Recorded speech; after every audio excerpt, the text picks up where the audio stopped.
자, 그러면 오늘 또 큰 굵직한 또 부문 이야기 지금 나눕니다. 네. 왜 명태균은 하고 많은 언론사를 두고 조선일보 기자에게 USB를 건넸을까? 요 비밀을 오늘 밝힙니다. 그래요?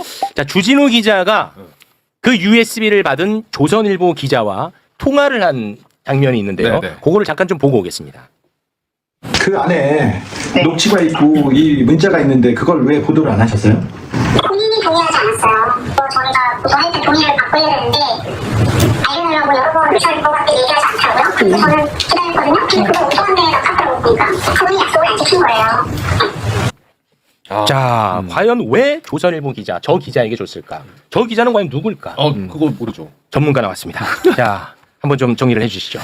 그 이름을 얘기하지 않고 이름을 얘기를 안 어제 하지 이명수가 않고. 그냥 까버리더라고요. 그러면 안 되죠. 네. K 선배. 네. 김모 씨라고 나오던데? 네. 김모 김선배 씨. 네.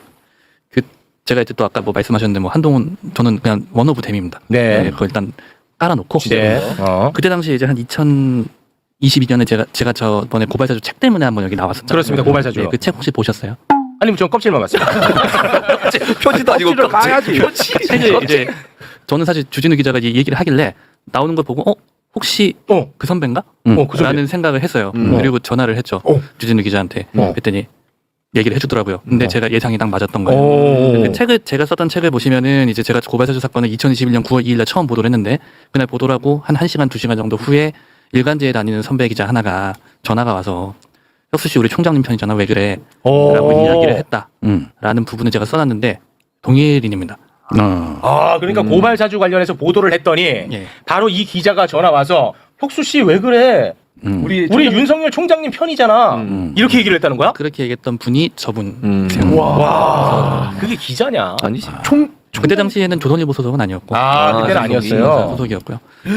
와. 그래서 이제 좀 저도 그 얘기를 듣고 많이 이 선배랑 나눴던 대화들을 이제 되돌려서 생각을 해본 거죠. 이제 그러다 보니까 2020년 11월 달에 2020년 11월 달에 그 추미애 당시 법무부 장관이죠. 네네. 추경 법무부 갈등. 장관이 윤석열 당시 검찰총장에 대한 이제 징계를 청구를 합니다. 네. 당시에 사유가 6가지였는데요. 네. 그 중에 이제 법무부 징계위원회에서 아마 한 가지인가 두 가지가 없어졌을 거고 네. 재판 가서도 이제 하나가 또 없어졌는데 그 없어진 사유 중에 그 윤석열 당시 검찰총장이 중앙일보 사주 만난 거? 아니요 성명불상자를 통해 조선일보에다가 그 감찰 게시 정보를 넘겼다. 네, 그 내용이 있었어요. 이제 저는 그때는 잘 몰랐는데 감찰을 시작한다는 내용 자체가 이제 감찰 정보에 해당을 한다고 하더라고요. 네네. 근데 이제 그때 이제 여러 가지 6가지 사유를 놓고 이제 그때 당시에는 쭉 보는데 이거 이해가 잘 안 되는 거예요. 이 성명불상자 대체 누군가. 그래서 제가 우리 김 선배한테 전화를 했죠. 느낌이 온 거예요. 혹시 선배예요? 그랬더니 난 거 같아. 라고 하면서 나는 정말 총장님하고 친하단 말이야. 라고 했던 게 있죠. 검찰 게시 정보를 이 기자에게 총장이 넘겼다는 거예요? 그건 확실합니다. 네, 본인 말에 이건 따르면. 그러면 의혹이 아니네? 기사를 쓰게 만든 거네. 네. 주고. 근데 이제 예, 밖에 알려 그래 반발이 나서. 그렇지. 그럼 갈등을 키워. 언론 플레이. 그래서 그때 당시에 이제 뭐 대박이는데? 조선일보 보도가 어떻게 나왔냐면 이제 뭐 이제 문 검사인 이제 한동수 감찰부장이 이제 윤석열한테 문자로 통보를 해서 감찰 개시 사실을 그냥 통보해 버렸다. 뭐 이런 식으로 이제 기사가 나오면서 이제 굉장히 이때 한동수 부장이 좀 공격을 많이 당했죠. 한동수는 뭐 우리 법 출신이고 뭐 이러면서 뭐 성향이 뭐 메신저 공격까지. 이제 그런 기사가 나왔는데 그거에 이제 나오게 된 계기가 이제 이거였다라고 이제 추정이 되는데 확실한 거는 뭐 넘겼는지 안 넘겼는지는 아직은 모르죠. 근데 정확한 거는 윤석열이 이제 그 선배한테 이 감찰 개시 정보를 이야기한 건 맞습니다. 네. 와. 그럼 그때는 그때는 갈등 때부터 동맹이라고 그러니까 그렇죠. 오래전부터. 그럼 그때는 이 김 선배라는 분이 조선일보에 있었어. 아니요. 그건 아니에요? 아니죠. 아닌 거죠. 아니에요. 그러면 그 언론사는 어딘지는 우리는 지금 모르는 거죠. 우리는 아니, 기자님은 다 아시겠지만. 나왔죠. 또 찾아보면 나오는데. 네. 음. 그래서 저도 그러다 보니까 이게 이번 건 딱 터지니까 이거 왠지 그분 같은데 싶었던 거죠. 전혁수 기자는 본인이 그 직접 알고 그 당사자를 이렇게 얘기했는데 보세요. 명태균 씨가 이 기자한테 USB를 준 시점이 지난해 10월입니다. 10월. 지난해 10월 명태균 게이트가 불이 막 붙어서 폭발 막 하고 있던 때였어요. 네. 조선일보도 엄청 비판적으로 쓰고 하던 때였어요. 근데 USB를 하고 많은 언론사 중에 왜 조선일보를 줬을까 궁금하잖아요. 네. 사전에 그러니까 예를 들면 정말로 윤석열한테 아니면 김건희한테 얘가 전달할 수 있을까 테스트 안 했겠어요? 녹음 파일을 저는 들었다고 봅니다. 본인이 증명을 했을 거 아니에요. 내가 저 전달할 수 있습니다. 그러면 본인이 뭐 윤석열과 통화했던 거랄지 여러 가지를 증명시켜지 않고 명태균 스타일이 그거 확인 없이 그냥 조선일보니까 좋다? 아닙니다. 근데 저도 놀란 게 너무 잘 골랐어요. 완전하게 정확하게 고른 거예요. 명태균은 그 정보를 어떻게 또 알았을까? 근데 아니 대단하네. 오늘 주진우 기자가 방송에 나와서 했던 인터뷰 중에 그런 얘기가 있었어요. 이 기자가 원래 법조 쪽도 하는 사람이 아니래요. 이 관련된 취재를 하는 사람이 아닌데 1박 2일 내려가서 창원에서 명태균 씨하고 같이 있으면서 취재를 계속하면서 그런 얘기를 했다니까. 내가 대통령과 친하다. 내가 직접 가깝게 뭐 전달할 수도 있다. 이런 얘기를 계속 해서 명태균 씨가 그 얘기를 듣고 믿게 됐다는 얘기를 하더라고. 주진우 기자 말이에요. 이거는. 근데 그거를 명태균 스타일상 그럼 저도 그렇게 얘기할 수 있죠. 그렇지. 나도 근데 알고 확인을 있었는데 했을 거야. 그게 아닙니다. 확인을 하는 과정이 있었을 거예요. 그래 그 1박 2일 동안 아마 만났을 거 아닙니까? 근데 전혁수 기자는 그 사람을 추측하고 한 대 딱 맞았잖아요. 저희가 또 확인한 거는 이제 오늘 6시 안에 뭐가 나올 텐데 검찰은 이 조선일보 기자랑 명태균이 수시로 연락을 하고 문자 메시지 주고받은 것을 다 알고 있어요. 알고 있었어? 수사 보고서에 작성을 해놨고 문자 메시지 내용까지 나옵니다. 나오고 그러니까 10월 달에 전달을 했는데 명태균에 대한 두 번째 압수수색이 10월 31일이었어요. 그럼 10월 31일까지 그 사용했던 폰을 더 압수해서 포렌식을 했잖아요. 네. 거기서 다 나온 겁니다. 아까 의원님들 전화번호도 뭐고 다 나온 건데 그와 별도로 지금 이 조선일보 기자 여러 기자들이 있죠. 저기에 보면 주진우 기자도 있고 전혁수도 있고 뭐 있는데 유독 조선일보 기자와는 굉장히 친근하게 소통을 하고 네. 실제로 두 건의 기사가 나갔더라고요. 이제 명태균 소스를 줘서. 네네. 그렇다면 검찰이 10월 31일에 명태균의 폰을 추가로 압수를 했는데 딱 보니까 조선일보에 넘어가는 그 부분의 날짜가 수사보고서에 빠졌어요. 그래서 전 그게 이상한 거예요. 일부러 뺐나라는 생각도 들고 아니면 또 다른 폰이 있나라는 생각도 드는데 합리적인 의심으로 봤을 때 검찰이 저걸 몰랐을까라는 거예요. 폰을 압수했으니까 딱 이 기자와 소통하고 앞단에 하고 기사가 두 개 나오고 심지어 이 기자가 기사 오늘 이렇게 나갑니다라고 먼저 보여줍니다. PDF 파일을 지면에 나오기 전에 그거는 통상 그렇게 뭐 하기도 하는데 뭐 잘 안 하는 건데 굉장히 이렇게 스킨십이 있었고 네. 그 다음에 그렇다면 10월달에 받았다고 조선에서 인정을 했으니까 네. 이 둘이 만나고 하면 당연히 연락을 했을 거 아니에요. 네. 근데 기간이 끊겨버려요. 검찰 수사 보고서에. 그러니까 저는 그 부분이 되게 이상하더라고요. 이상하네. 10월 15일까지만 딱 있고 16일부터 31일의 기록이 없어요. 와, 이상하다. 이상해. 그 선배랑 이제 좀 추억을 되살려보면 네. 제가 옛날에 이제 뭐 윤석열 검찰총장 시절에 좀 궁금했던 내용들이 있어요. 그래서 근데 총장하고 이제 스트레이트로 통화하기가 좀 어렵잖아요. 뭐 밑에 있는 검사들은 몰라도.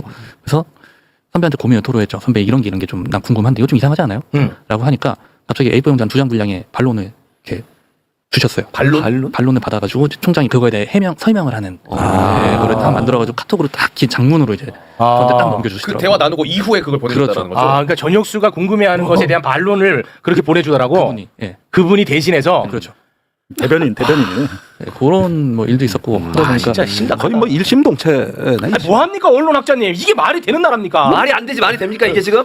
왜 여기다가 화를 그러니까 풀고 내가 그럽니까? 이런 언론 환경에서 뭐 대한민국 정치가 안 썩을 수가 있습니까? 근데 그러니까 뉴스타파처럼 저렇게 잘하는 언론사도 있지만 조선일보처럼 물론 그 사람이 그전에 다른 언론사에 있었다고 하니까 제대로 보도를 안 하는 거잖아요. 그리고 이게 해명이 말도 안 되는 게 이게 무슨 동의를 받아서 보도를 해요? 아니 공익적 가치가 있다면 보도하는 거예요. 동의가 없어도. 아니 어떤 녹취록을 받았는데 정말 이게 불법이고 잘못된 행동이면 보도해야죠. 그게 언론 윤리예요. 정리해 주시고요. 그런데 이게 무슨 동의 안 했다고 보도를 안 하냐고. 이게 말이 되냐고요 지금. 그러니까 이런 거 다 언론학자 책임이에요. 네. 뭘 사과드리도록 하겠습니다. 와, 진짜 너무하네. 그러니까 그때 추윤 갈등이다 뭐다 할 때 윤석열이 다 압승한 거 아니야. 그러니까. 그러다가 이제 좀 추가로 지금 생각이 났는데 고발사주 사건 한참 수사가 진행되던 때 중간에 연합뉴스 TV에서 이런 기사가 나온 적이 있어요. 뭐 특정 기자를 압수수색할 수 있다. 뭐 수사를 하려고 한다 공수처가. 공수처가 네. 얘기가 나오니까 이제 막 언론들이 막 공수처 기자까지 막 수사한다 막 이런 얘기들이 막 나왔었거든요. 그때 이 선배가 갑자기 카카오톡을 탈퇴하고 텔레그램을 탈퇴에다 재가입을 하시더라고. 그래서 압수수색에 대비한 것처럼 보입니다. 그렇게 보이는 정황들이 있어서 이 양반 또 왜 탈퇴하지? 이제 그 생각을 저는 좀 했었고. 진짜. 영화에 나올 만한 캐릭터더라고요 보니까. 이 정도면 영화의 캐릭터로 아주 센 캐릭터로 나올 수 있겠죠. 저한테는 되게 좋은 분이셨어요. 어쨌든 오늘 동시 상영으로 영화 한 두 편. 이거 두 편이 나와버렸네. 이거는 진짜 영화 그 내부자들이 생각납니다. 영화 내부자들. 마지막에 손자리잖아요. 아니잖아요. 네. 백연식 했던 무슨 광희 영화 얘기하시는 거예요. 여기서 혀를 잘라야 돼. 네. 그건 올드보이고요. 누구냐 너? 고맙습니다. 알겠습니다. 자, 그러면 저희가 또 다른 분노할 만한 뉴스가 또 있거든요. 그래서 두 분과는 여기서 좀 인사를 나누도록 하겠습니다. 아니 말씀을 한 조근조근 하는데 내용이 어마어마한 폭발력이 있는 내용들이야. 그리고 굉장히 중요한 내용들인데 그런 거 왜 그동안에 함구하고 있었어요? 아니 함구한 게 아니라 기자는 자기 얘기를 자기가 기사를 쓰면 안 돼요. 네, 그렇기 때문에 좀 말을 할 수 있는 기회가 없었던 거죠. 아, 그랬습니까? 예. 네. 미꾸라지네. 기꾸라지. 기꾸라지. 맞잖아요. 탈란 형식으로 쓸까 하다가 그냥 제가 오늘 여기 와서 얘기한 게 좋겠다. 아, 근데 진짜 이거는 굉장히 묵직한 이야기야, 사실은. 우리가 가장 지금 제일 문제거든, 이게. 맞아. 제일 문제잖아. 제일 큰 문제. 검언유착, 정언유착. 맞아요. 아니 근데 아. 이런 얘기보다도 저는 검찰을 지적하고 싶은 게 명태균 씨가 그렇다면 그 USB에 윤 대통령 부부의 그 통화 녹음 파일을 언제 담았냐?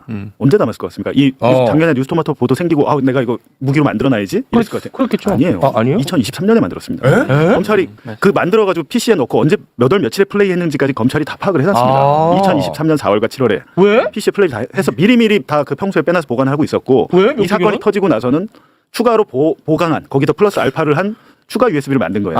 지금 USB가 2개입니다. 지금 우리가 보는 그 깡통 로봇 모양 네, 로봇 USB가 모양. 이제 검찰에 제출된 거고 네. 명태균 씨가 추가로 보완해서 보강해서 만든 두 번째 USB는 제출이 안 된 걸로 저는 알아요. 그러니까 여기에 훨씬 더 많은 것들이 있는 건데 차근차근 준비해왔던 것이다라는 것을 검찰은 다 알고 있었는데 와. 그렇다면 내가 지난해 11월에 이 모든 정황이나 이런 거에 대해서 압수수색을 했다 해서 파악했다 수사보고서에 적었다 그러면 3차 압수수색 4차 압수수색을 했어야 돼요. 그렇죠. 너무 안 중요하죠. 하잖아요. 안 하고 예. 면담을 합니다. 도대체 언제 이거 주실 거냐. 이 과정에서 뭐 전자레인지 얘기도 뭐 돌려서 폐기 얘기도 나오고 한 거예요. 면담을 하는 면담 보고서가 있는데 그 면담 보고서에 아까 먹은 저 라면 주식한 저 얘기가 들어있는 거예요. 그렇구나. 그러니까 모든 수사가 김건희 앞에서 멈추는 듯한 느낌이 들어요. 네. 이런 식으로 계속 가져가면 검찰이 이런 모든 정보를 가지고 이제 대선 한복판에 뛰어드는 겁니다.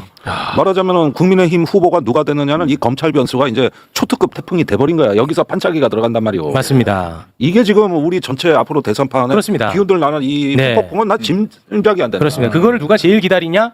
한동훈일 거라고 저는 봅니다. 네. 자, 정하시죠. 두 분과는 여기서 인사 나누겠습니다. 두 분 대단히 고맙습니다. 네, 고맙습니다. 묵직하다 오늘. 진짜.